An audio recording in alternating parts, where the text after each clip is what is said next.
Hey guys, Waddler-D here. We're back for more Super Mario 64, and let's start off with an easy star, because the only thing that's tough about this star is finding a really effective and efficient way of getting it done. Once you do that, this star becomes rather simple, and this is probably the best way to get it done. This thing. This shell is the greatest thing about this game, or at least one of them. Not only does it make deathly liquids and basically ledges and ramps kind of a joke, it makes that star pretty damn easy too. And trust me, you don't want to do it the intended way, because that involves you traversing very skinny ledges with fly guys bombarding you with fireballs. Trust me, option B is so much better in that case.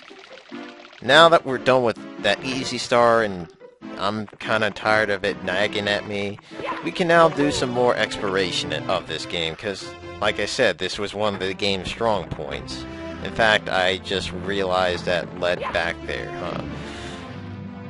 Now, one thing that we can do to the area in this game, if you haven't totally noticed by now, is that we can actually change a few things around here and there, just like in Super Mario World. That was definitely a thing. And apparently, Mario's butt is going to be involved with this changing of the environment. Apparently, Mario just broke a water main, and now the water is completely vanished. Good job, Mario. That moat could have been protecting Peach pretty well. Then again, on the fact that Bowser has totally invaded the castle, I'd say you're kind of starting a renovation progress. Good job, Mario. What the hell? Vanish Cap. Yeah, Vanish Cap. The Vanish Cap is kind of a cap that makes Mario seriously, this cap's not fun. This cap is pretty much... Right now, it's not even being used effectively. I mean, you give a player a cap and you expect him to do something with it. This is not doing something with it. This is going down a ramp with 4 red coins that you could possibly miss totally, because I don't see Mario making it back up, especially with the Vanish Cap's help. Yes, I'm being very mean to the Vanish Cap, because this cap is probably the most forgettable cap in this game, honestly. I mean, does anybody talk about the Vanish Cap and what it did for you?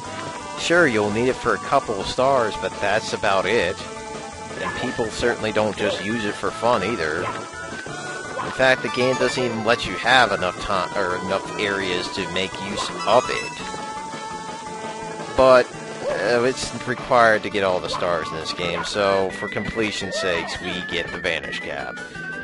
And since this course can be kind of tricky, and the fact that if you screw up or fall into the pit below, you will die and actually lose a life as opposed to the wing cap, just be very careful on this one, because it is definitely a little bit trickier. But once you get to this point with 7 coins in tow, all you just need to do is experience the wonderful power of the Vanish Cap and walk through gates.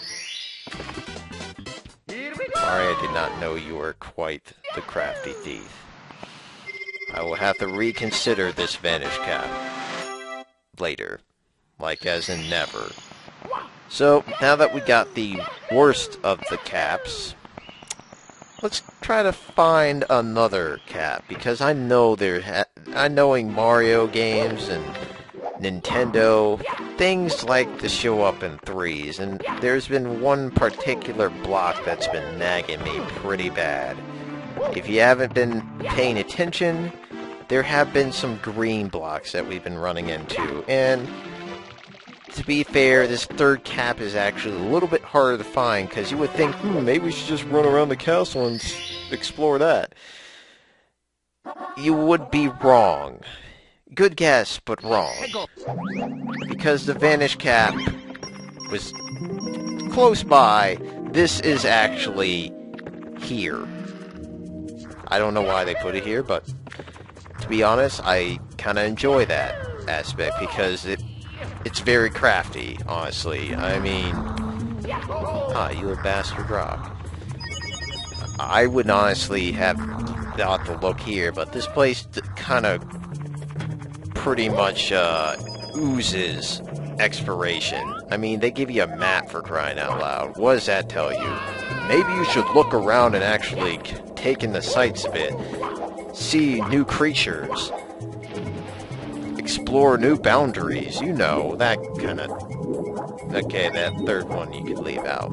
But, more importantly, let's just talk about what you need to do here. You're going to need to have this big guy's help. And that door over there has been looking suspicious since I got down here.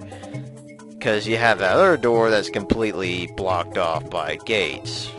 And I don't see any keyhole to basically open it up. Or any vanish block to maybe, I don't know, take use of. So we're going to have to start figuring out some new options here. Because clearly, I don't think Nessie's going to just decide to ram his head into that thing and open it up the old-fashioned way. And I doubt Mario has a bazooka in his pocket somewhere. So definitely need to find new options. And this is definitely one of them, guys. I mean, the intensity is starting to build, I'm hoping. You got a drum set rolling your head. In 3, 2, 1. Yes! Frickin' metal cap! I'm sorry, I had to go out a little control there, but the metal cap is such a great item, because for one thing, they bother to change the music to sound more rockin', knockin', and pretty much emphasize that you're really invincible and kicking ass right now, so do not stop for anybody other than maybe a death pit. And trust me, the metal cap has 3 wonderful things that you already have witnessed just immediately. First, Mario gets a gleaming coat of metal over his body, or he becomes metal himself. B, he goes underwater and stays underwater and just kind of wades through it.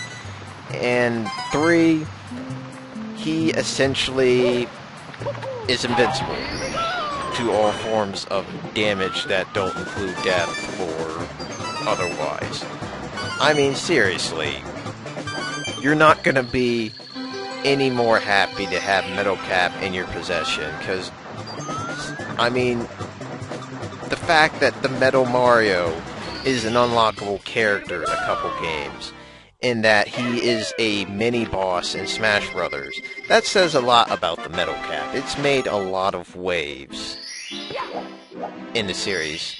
And now that we have said Metal Cap and experienced the wonderful awesomeness of it, we're going to now wreck house with it. So this little squitter-like buddy, or I think it's called the Scuttlebug, all I can see is now roadkill due to Mario's metallic body running over it, but you should have been messing with Mario.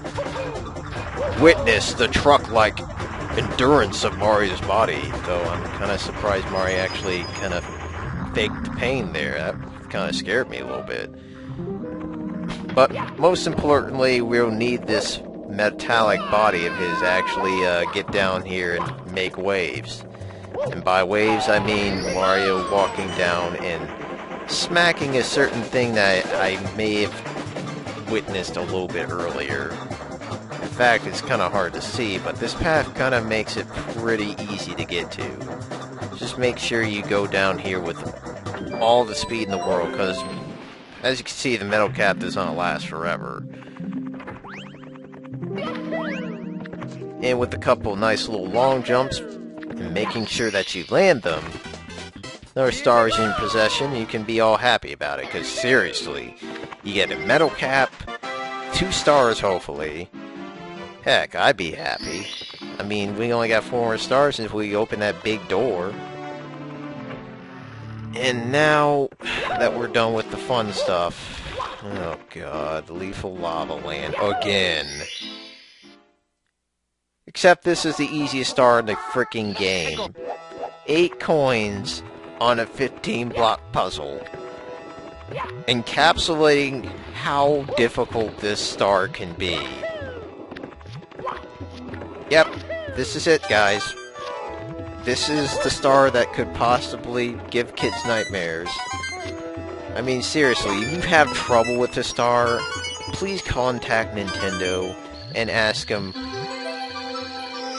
do I need help? Because seriously, you should not need help on this star. Please don't ever require help on this star unless you are the age of 1 and don't know how to hold a controller. That's all I'm going to say to that. Now on to a better, more difficult star, because the Ancient Pyramid is one of the better areas in this game. Not to mention, this is the good example of the game showing off sub-areas within the courses themselves, which is really nice, because here's one thing that happens if you happen to die in these sub-areas. That mushroom could have been very useful. Sub-areas are with special properties. For one thing, if you die in this particular area, you'll start right back at the beginning. So if this area is too tough for you, you're probably going to be stuck here for a while, which honestly would suck. Now, as you can see, the pyramid is really huge. And by huge, I mean, seriously, it didn't look this big outside, but apparently it either went underground about 100 feet, or I just think Mario needs glasses. I don't know why it's so big, but this pyramid is definitely going to throw a bit of a new idea. I mean, if anything I like about this mission is that not so much this. This is me kind of dicking around and not really realizing you can't get up there unless you have a nice little trick. Otherwise, I would suggest you taking another route that doesn't have you wallowing in the sand and wondering, am I doing this right? No, you're probably not, because you're clearly not making it further up the pyramid. So, definitely go over to this side, because as you can see, there's already help from a ledge. And if you know what to do with said ledge, this gets a lot easier. Though if you have trouble doing that turnaround jump into a grabbing ledge, you can always use the help of that guy over there, that big mummy-looking block. I'm pretty sure he's helpful, but just don't stand on him for too long. As you can see, there is a ceiling above him, and yes, Mario is not made of rubber bands or taffy. Thank God he's not made of taffy, otherwise he'd probably be stuck on that ceiling. Now, we'll talk more about this, I guess, aqueduct that kind of got corrupted by a bunch of sand. And, of course, this rolling drum needs no introduction. It's pretty much like a Donkey Kong barrel, except that it's coming back from the grave, so it must have been there in the 1980s or something. That's kind of scary. Mario, what are you exactly exploring? Are you exploring King Kong? Yeah, I don't know. It's just the fact that it's bringing back old memories, just like these amps that just seem to have heat-seeking potential. So be careful around them. As you can tell, you don't want to get caught by them. Especially if you're in mid-air, because I'm pretty sure Mario will drop like a rock, and clearly that would not be good if you have to climb this whole pyramid again. Trust me, you don't want to do that, especially when you're so close to the top. So that takes care of that wonderful star, and trust me, we're not done with that pyramid. And I'm kind of glad we're not, because there's an even better instance of what's inside that pyramid. We'll definitely take some time to explore. But now that we've kind of covered this basement pretty well, we got 3 stars in each course, we might as well head back and make it pretty even with the 5th course, Big Boo's Haunt. Because, I mean, we can't neglect that wonderful area, that very unique kind of style to it.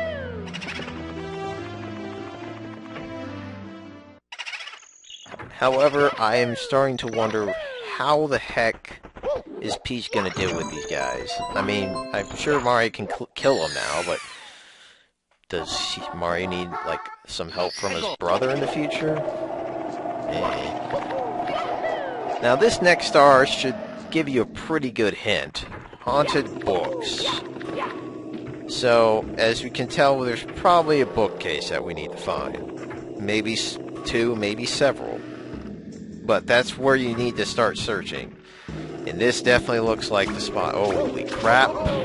Bookcases with machine guns. That's not cool. So you better be a little bit careful here. Now this is where you can have a trial and error episode, but once you get the trial and error out of the way, this becomes muscle memory, or mainly just memory. You can't screw that up once you figure it out. Top, bottom, mid. That's pretty much the puzzle. And that's pretty much the damn star. And we are pretty much done with this video. So guys, what have you learned from exploration? Because I learned a lot. Exploration means a crap load of stars in your pocket, 2 wonderful caps for you to wear and show off, and not to mention a little bit more, I don't know, adventure in your story. But unfortunately we are running out of time. We cannot really get one more star in the vast amount of seconds that we have left. So next time, Mario will stare at this door for the 30 minutes that we'll be doing this next video, and pondering how the hell can we open it. We just need 1 star. 1 stinking star. So thanks for watching, guys. Have a great day, and adios.